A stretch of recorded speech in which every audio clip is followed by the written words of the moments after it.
Hey, all you Arizona lovers. This is the Finding Arizona podcast, episode number 392. We are just 8 episodes away from 400. It is so exciting. I hope you guys are enjoying yourselves. Today's episode is with Hopeology. Thank you again to Christina for coming in and sharing her story. And it's an amazing story. She's a writer. She's also a counselor.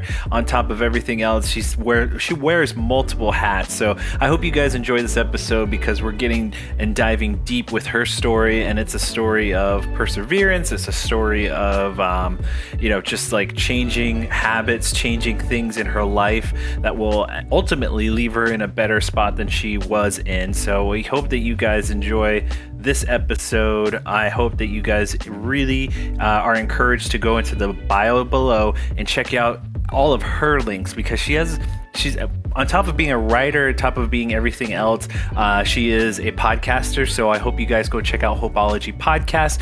That is something that we did this so that I could be on her episode. And I love doing these kind of podcaster to podcaster episodes because it allows me to share my story a little bit more on top of sharing the individual host story as well. All that saying is, check out her podcast and please stay in touch with us on our podcast at findingarizonapodcast.com. We make it easy for you guys to connect with us through social media. That's Finding Arizona Podcast under everything under the sun, social media wise. And if you'd like to send us a line, that's findingarizonapodcast@gmail.com. I hope that you guys are challenging yourselves this year as we are challenging ourselves. We actually have a new place of services that you guys can go check out. It is called the Found House. There you will be able to connect with us and try and work with us on different things. So if you wanted to start your own podcast, or if you wanted to just try out and do some social media things where you wanted to be recorded and have it in a place where you can access and feel comfortable working with a group that is very much in the weeds with you, trying to help you out and making sure that you're doing all the right things to help you gain knowledge, but also help you gain a society, community, whatever you want to call it, behind you to back you in your ideologies and what you believe in. So that being said, go check out Found House and we will hopefully see you in the future connecting with us so that we can connect you to the community. That is all the things that we have in line for you this year and the upcoming months. But if you want to just check out things that are just really us and want to connect with us on a personal matter, I encourage you guys to go to youtube.com/Finding Arizona Podcast. There we have a vlog that is family oriented. It is like home movies. I hope you guys are encouraged to go check it out.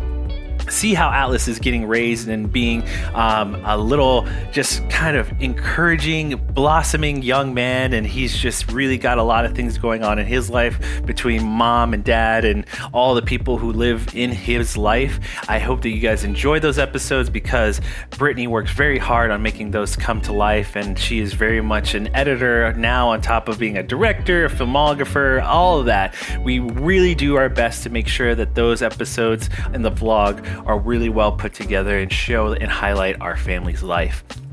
All of that is for you guys to check out, and we hope you are still continuing with us in the podcast realm. So let's just jump right into this episode. This is episode number 392 with Hopeology and Christina. I hope to see you in the future. Kisses, hugs, and belly rubs to our four-legged friends, and I will see you on the next one.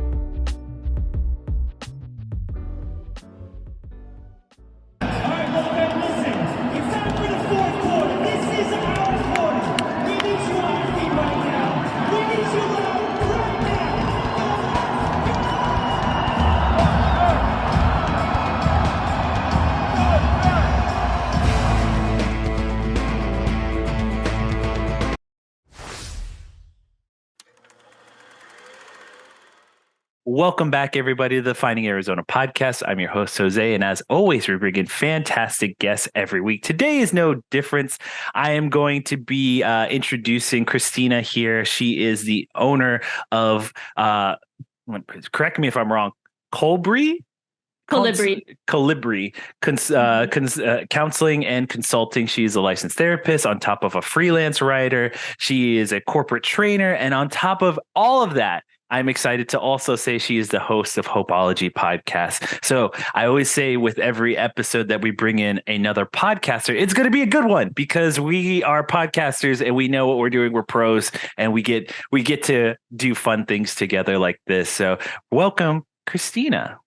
Thank you for having me. I don't know if you can call me a pro, but thank you for the compliment. You have more than 10 episodes. You're a pro. I always say like 10 is the pro status for me. I you know how the format works, you know how dialogue and talking works. So it's like I always say it's like if you can manage to keep your head on with 10 episodes under your belt, you're gonna be just fine. Fine sailing. It's like riding a bike. It gets easier and easier.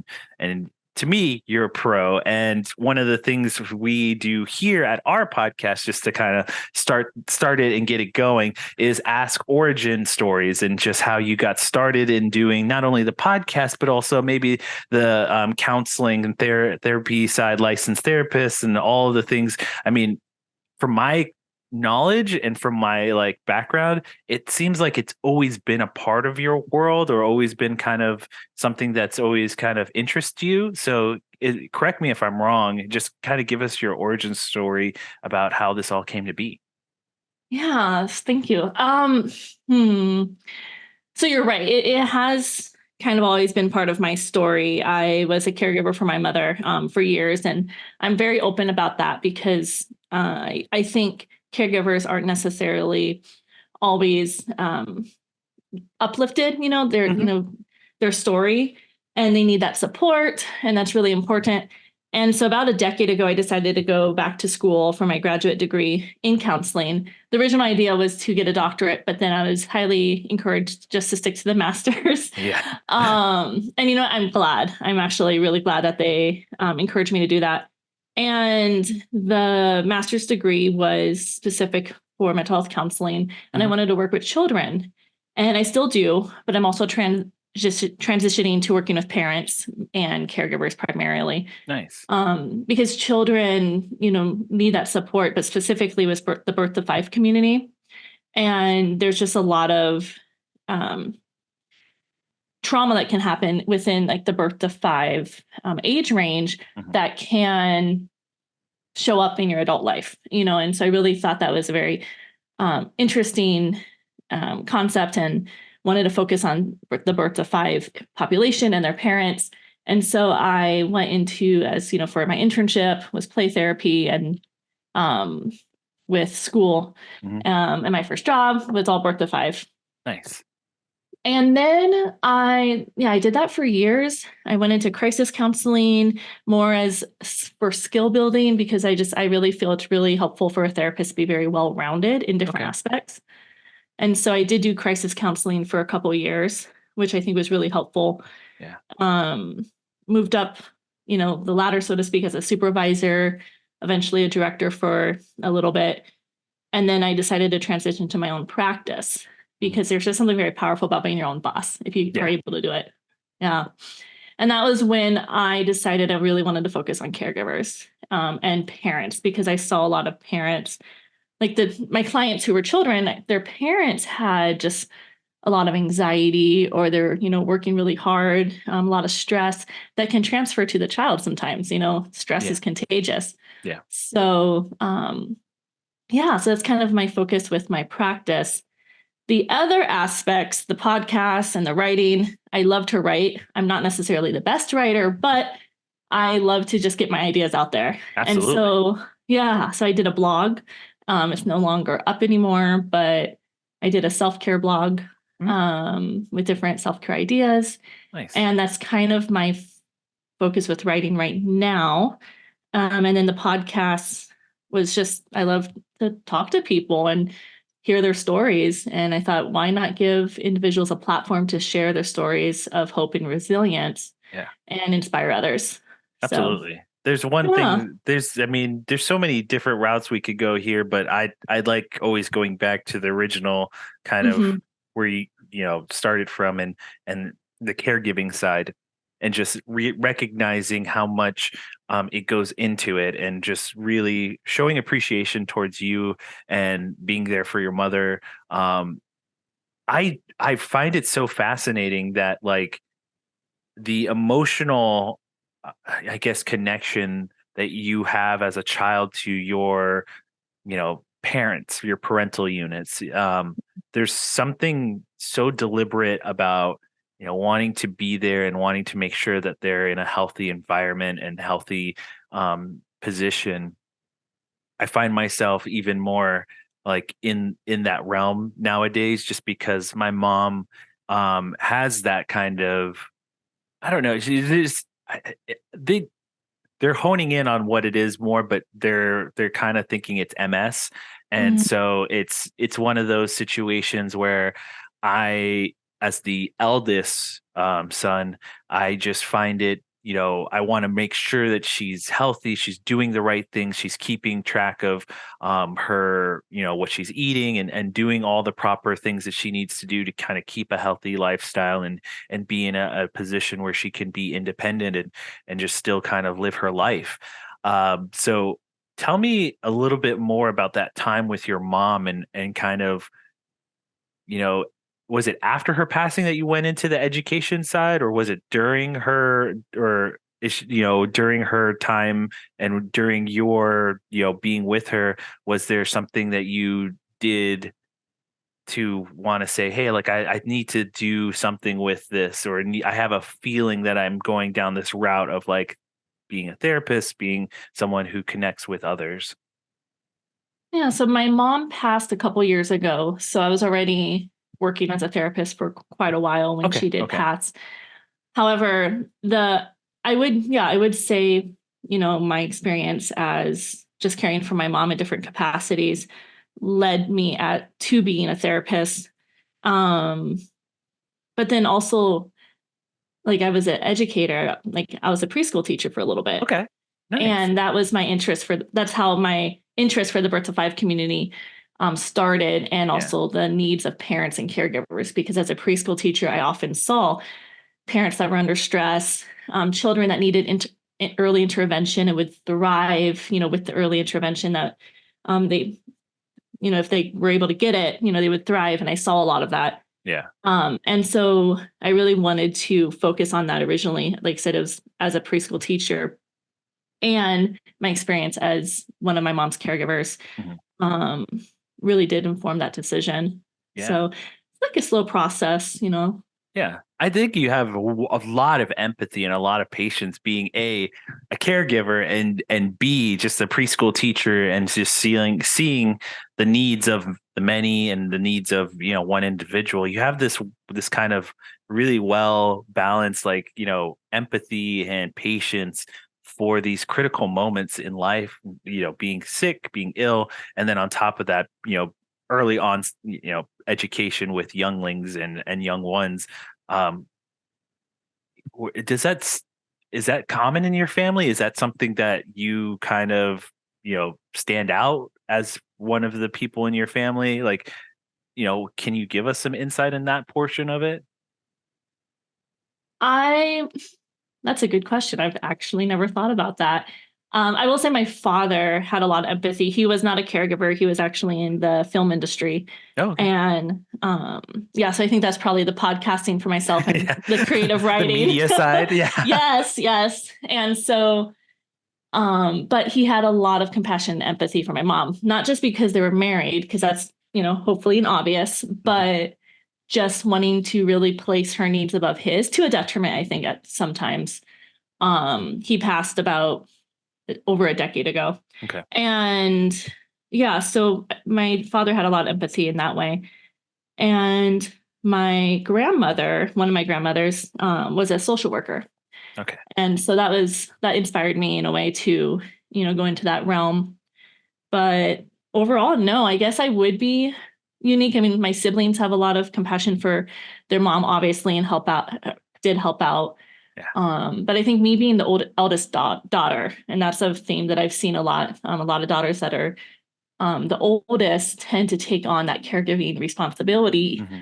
whenever that occurs, whether that's, as your parents get older, just naturally, or if there is a situation in your family where you have to step in as a caregiver prematurely. Yeah. Um, it's usually the eldest daughters is what I've noticed. Not always. Yeah. But it's definitely like to me when hearing your story and hearing things about what you've done, it's just again it's something that I can kind of hone in because you can feel it too as well. There's this level of you know wanting to be there and wanting to be approachable and have, especially in your podcast too. I mean, I can definitely hear a level of wanting to understand, and you've got some really great episodes that I'd love to. We'll get into that a little bit later. So, you get into the world of therapy. Were you feeling comfortable as you were being educated through this and seeing your self being more recognized as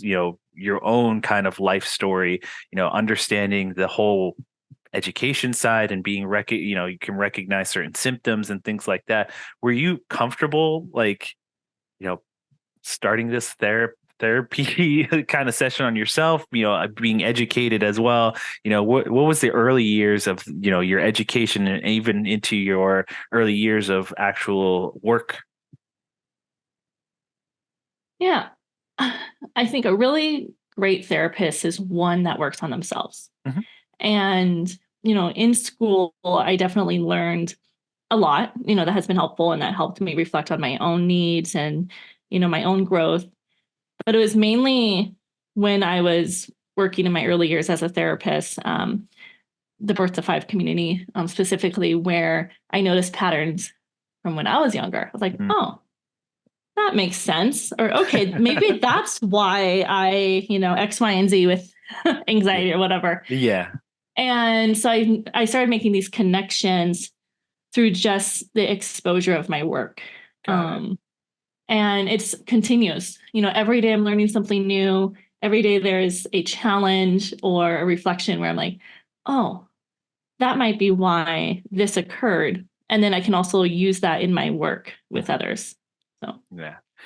It's so fascinating that it's like when we get exposed, especially with things that we love doing, you kind of pull at strings that you didn't, were hidden deep within or just kind of forgotten about.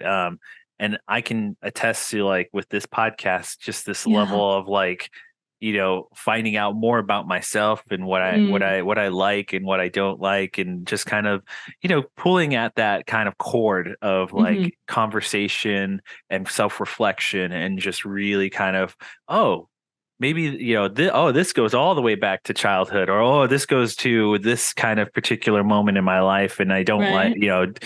things like that. So it's really cool that you again understand that there, like, a good therapist really does work on one another and or one self and just kind of has that self-reflection time. And I find that more and more common with therapists. They really do. I feel like it's, you don't, you when you talk to a therapist, they have their own therapist sort of deal. It's like they kind of go through the therapy themselves. So it's just, I find it really cool that if you can help someone, you have to help yourself first. And that was probably one of the pivoting ideas that led me to really, really focus on writing and starting my blog, which was selfscience.org. I had that for a few years, Nice. 52 weeks of self-care, because that was the biggest thing I recognized with parents and caregivers. And, my father specifically, where you put your needs aside and you don't work on yourself, you don't take care of yourself. But in the long run, that's not really helpful for the person you're caring for. You got to put on your own oxygen mask on first before you can put the oxygen mask on the person you're helping. That's an analogy that a lot of people use. Yeah. When you're flying, they recommend that, or they don't recommend, they highly suggest you do that. Yes. And yeah, so I wanted to just write about my own experience as much as I can be an open book, but I need to learn to kind of step back and refrain sometimes. But then also just as a therapist, really stress, like, please take care of yourself and allow others to help you as well. That's that community aspect that's really important as well, that we tend to forget about when we think of self-care. So. Yeah. It's so like, it's so true in the sense of the the analogy, I mean, you Hmm. really think about it on the long-term scale. It's like you're really gonna do more help when you are at a level to fill your cup is filled, then you can go ahead and pour into the other people as much as you possibly can on a positive level. And you realize that kind of, well, then your cup will get less full, but that's okay because you know what it takes, or you know when that level is low, that you can go ahead and take the moment to fill it back up and then Hmm. pour over again to the next person or to help others and more. So I really do find it, I find myself kind of like going through those analogies that my grandfather and father and other people have kind of brought into my life, and really like, oh, that's what that means. And that just comes with life experience, but it's also just fun to kind of like self-reflect and like, oh yeah, so that's more and more common throughout my life and the podcast world that I kind of find myself in. So I also like to ask kind of more minutia things and how the kind of in the weeds kind of questions I find myself more fascinated by. Is there something that you do throughout your week that kind of allows you to write more or help, do your scheduling? It's like, what are those things that you like to do throughout your week that helps you either stay balanced or stay in line with what you're trying to accomplish with your goals? Yeah, that sometimes changes, but as far as I think having that consistency is important. Hmm. Um, and so a couple things is I have one day that I don't see clients, and Okay. that's Yeah. either to catch up with notes, and private practice work, Yeah. but also depending on that load, I will also work on the podcast Mhm. and write. The weekends I do most of my writing or in the morning. And it's not as much as I would like right now. Yeah. I'm trying to work up to a schedule where I can write more because I have a couple projects that I'm working on. One that I thought was completed, and I told the world prematurely. When I say the world, I mean my three friends. Um, Nice. Hey, sometimes the world is a very small circle of friends, and it's helpful to even be.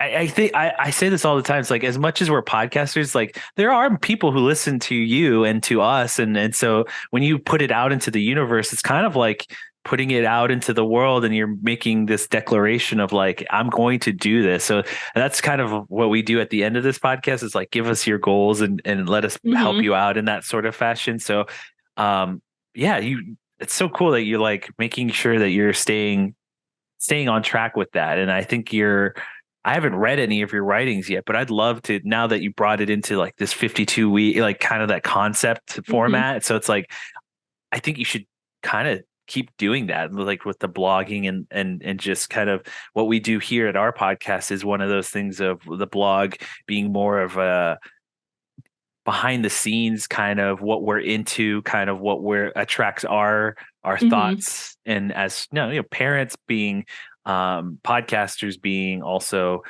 just individuals who are doing 9 to 5s off of this podcast, like what that kind of what we're attracted to on that level, and what we're doing on a daily basis. So it's like it's this kind of overall feeding of who we are and what we're trying to do, yeah, what we're thinking about in our heads. So it is kind of a journal, a personalized journal between two parents and two mhm. a couple that's it's trying to make this whole thing keep rolling and rolling. Yes, yeah, and that's was helpful when I was doing the self-science blog, and I'm transferring that to Medium, Mhm. the Medium platform, and I had it all together because I wanted to also publish it, and that's what had to pause for a moment. But the other thing to go back to your question is what I do as far as making sure that I'm balanced. Mhm. I am really into yoga. I have been for the last few Nice. years, and so I've been doing that a few times a week. It's hot Good. yoga, but I don't always do the hot classes. Totally fine. And yeah, and it's something for me, and it really puts you in the present, especially the hot classes because you're Mhm. just sweating and hating life. Your brain is there. It's like, this Yes. is the moment. Stay here. And so, yeah, I've done a couple of classes that way too. And it's like, but it's also, I'm here in Phoenix. And so it's like one of those situations where it's Yeah. like, I would sometimes never do it in Phoenix. sometimes it's hot because it's not air conditioned. That's the like, Yeah. See, up here in Northern Arizona, it's a little bit easier to do hot yoga. And so, yeah, so that's kind of, how I stay balanced right now and making sure I'm still connected to friends. I'm a extrovert introvert, so I like to get my cup filled with people, but then I need to literally shelter away for a little bit if it's too much. Same. Yeah, I know. And I find that really interesting about podcasters is like, I think we're all kind of an extrovert introvert where it's like, I think being podcasters, we can get that out where it's the extrovert energy of like, tell me, talk to me, be here, present with me. Let's get into it. And then the editing side, which you and I both do, when we're not doing this, it's like, yeah, that's my time alone. Like, let me just get into it and let me do the editing and just shut everything off. So yeah. But again, it's like, I love hearing about the personalized stuff because it's helpful. Like you said, it's, you have to focus on you before you can help someone else. And so the yoga is a very big, portion. Like it's a good thing to have in your life. I myself find myself doing a lot more running and physical, working out and doing that as my kind of way of bringing it back, bringing it to me and bringing myself care in that format. My wife is more of, doing the yoga, doing those classes and doing, self-care routines where it's like, facials, things like that to help her balance her life and bring back who she is as a running woman. Is self-care. Yes, I love. So we'll probably get more into that with your podcast about, when I join you on your podcast, because that's a big thing for me in my life, because of who I am culturally and how I grew up in my life. So I will love to get into that on that side. So sticking to this and moving towards more of the podcasts and what you guys have been accomplishing and the episodes. I have to say, I listened to Dr. Pauline and Britain. And those were episodes that I'm just like, wow, what you're just like in the flow of it. And it's really working out. I think that there's a lot of great elements to the episodes. So I encourage people to go check out Hopeology Podcast. But have you been feeling about your goals with the podcast? How do you feel like it's turning out and the difference between the early episodes and now the later episodes? Yeah, I think the flow is more natural. How I run my podcast is I do a little research as much as I'm able to. Yeah. But I try to make it just very natural. There's really no, like a lot. I don't have like questions that I prepare before, except maybe one or two. So that's becoming more natural. Whereas at the beginning, it was really difficult. I did a lot of pauses and had to edit those out. And just finding people that want to share their story has not been difficult. Yeah. Now, of course, there's a lot of therapists because I am in the mental health community, but my podcast isn't necessarily focused on mental health. It's any stories of hope, healing, and resilience. I'm going to have an episode in the future, someone who talks about surviving really severe skin cancer, for an example. Yeah. And my first episode was someone that, was in the foster system and then became a caregiver. And so I really am trying to have that variety. But again, because of my community, it's, probably going to be a lot of mental health informed episodes, which is totally fine. Yeah, absolutely. I'm also noticing, again, back to that flow, whereas at the beginning, it probably sounded kind of like I was doing therapy, which I was not. The two, two episodes, they were my friends. They did me a favor. Yeah. And then as I continue, like I said, it became more of like an interview, interviewee, interviewer. And it's a passion project. I don't get paid for the podcast. I have like a little link, buy me a coffee. Nice. And I like that. I like that website because actually I'm addicted to coffee. So I think it's perfect. But besides that, yeah, it's a passion project. I don't have sponsors. A lot of the people that are on the podcast that might have something like a business, for an example, the last episode with Britton, he talked about setting goals and financial independence. And he shared about his business as well. But that was secondary. Yes. Hopefully a lot of the episodes where someone does have a business or a book, it's secondary, and what's important is their story and how maybe their business or their creative project was inspired by their story. Yeah. And so I feel the exact same way in all formats of, we haven't quite monetized, ourselves. I feel like we're getting closer and closer. We're banging at the it's door. hard. It is. No, in all honesty, some of the bigger podcast people, they really do make it difficult because but not in the sense of like they're setting the bar essentially, and we have to try and reach that level, or we have to try and jump over it, a sort of deal. But at the same time, I've always been a advocate of doing this grassroots, also being an advocate of like the stories matter. Like, Yes. it's not about, trying to win over, whatever it may be, how many people listen. It's about understanding that each individual has their story and appreciating them for what they are.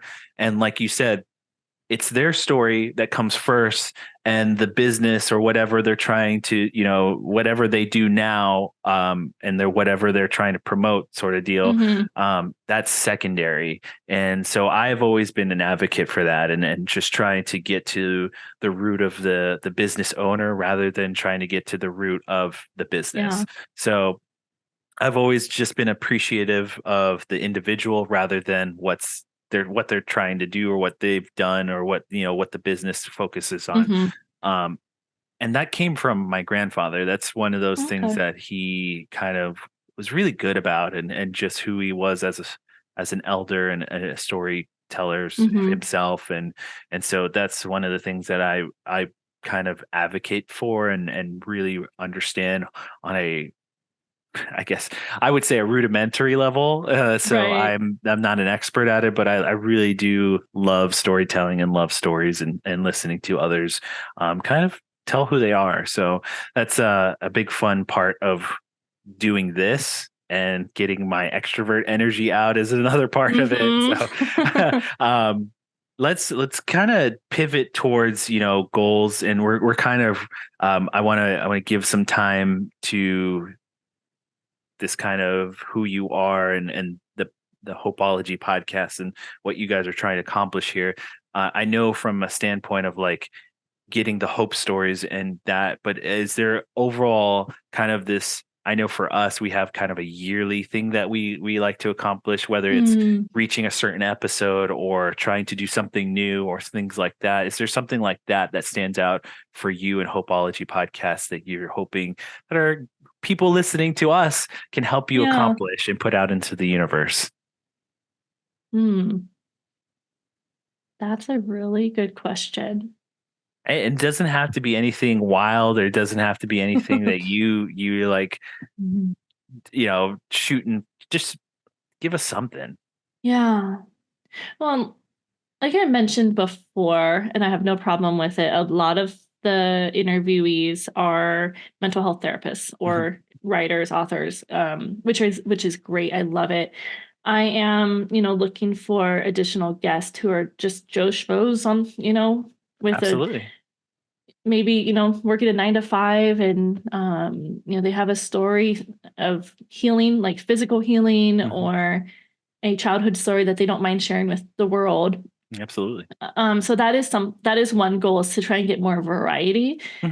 Because in April will be coming up 1 year, I think, since I started, or close, or maybe the summer, the podcast. And then I think the other goal I have is to write more. maybe Well, with the podcast, I mean, separately, yes, have a way to be able to have time to write. Mhm. So that passive income. So Yeah. it'd be great if the podcast had a passive income. But I really think it would be awesome if one of the stories of any of the guests that I had, became bigger than the episode, Yeah, just absolutely. inspired others, whatever story that is. And like I said, my father is in the film industry. So there's some where I'm like, oh, that would make a great indie film. Or Yeah. documentary, Or things like, documentary. Yes. yeah. Yeah. Yes. So I can So tell you that it's possible because it's definitely possible. And I'll give you a couple of stories. One being that we've had a journalist who was focusing on a news story here in Phoenix that was about a missing person, and that mm, became its own podcast, and that has kind of um, s- stuck into the zeitgeist because they had updates about wow. the actual process of the police, doing their due diligence, and then Hmm. what happened to the said suspect, and that kind of, it's just been still an ongoing investigation that it's just kind of stuck in the zeitgeist.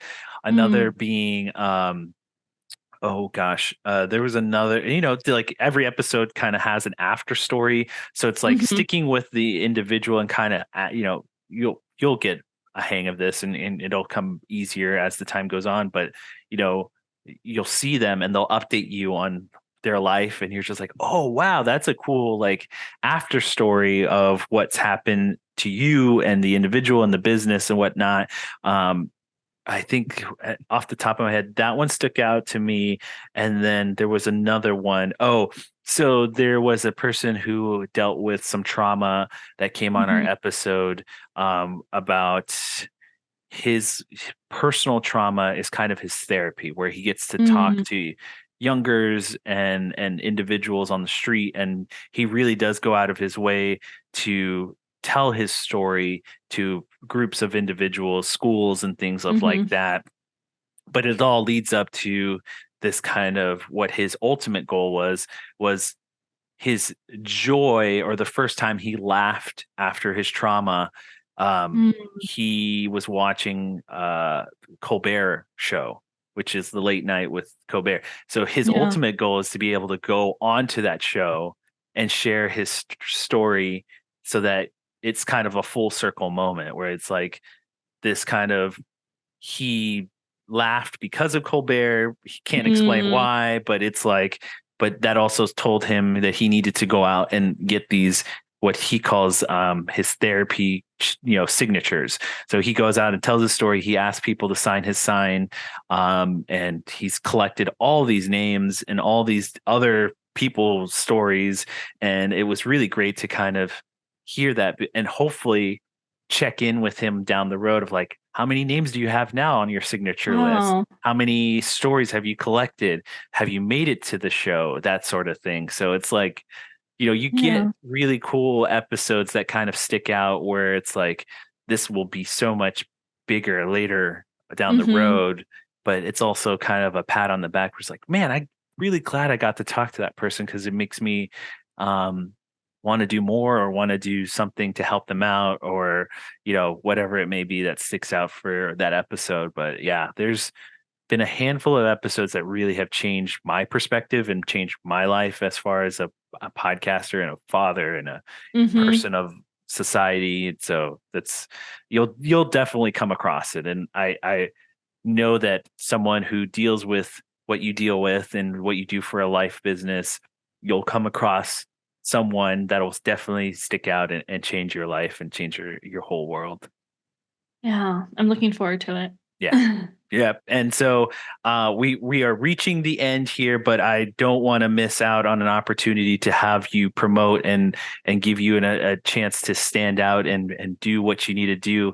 Give us a chance to hear where we can find you online, your social media handles, website, anything under the sun that you would like to promote. The floor is yours, Christina. Go right ahead. Well, thank you. I'll promote my podcast, obviously, which is Hopeology Podcast. And under Spotify or, those, it's Hopeology, Mhm. but it's the gray photo because there's another Hopeology. Yes. So Hopeology with podcast, and you can find me. Hopeologypodcast.com is the website. My Instagram, I only have Instagram for the podcast. That is Hopeology Podcast, or at Hopeology Podcast. I also have a sample work of my writings, which is ChristinaMcKelvey.com. And I'm also on Medium. Yes. And my Instagram for that is writer Christina McKelvey. And I'll post, mental health tips or repost inspiration that I found. So, yeah. Absolutely. I think you have so many things that you have insight on that should be written down, and give yourself a chance and a pat on the back to do all of these things, so that, again, it's like you're giving back, you're filling up others' cups and giving them hope. And I think you have a really great pair of ears and a pair of just like stories that you can help people really move forward and get a lot of things done and accomplished. And I wish you nothing but the best, Christina. So we do have an out. Yeah, absolutely. No problem. Thank you for coming on board and sharing. I mean, I know we probably just touch the surface, but I hope people will go out and seek Hopeology Podcast and get a little bit more insight on how you do your podcast, who you are as an individual, because I know for a fact it's like podcasters never just take. They also give a little bit, and you have to listen to those episodes to kind of understand the person who's taking in the episodes. So that being said, we do have an outro. You can hear every episode of our podcast at findingarizonapodcast.com. We also are available on all podcast platforms. If you'd like to find us on social media, that's Finding Arizona Podcast on everything, X, Instagram, and YouTube as well. So go check out all of those different links. And last but not least, we always say after every episode, kisses, hugs, and belly rubs to our four-legged friends. We will see you next time, and we will see Christina in the future, I hope. Fingers crossed. And bye-bye, y'all. I think, hold on, where's the pod?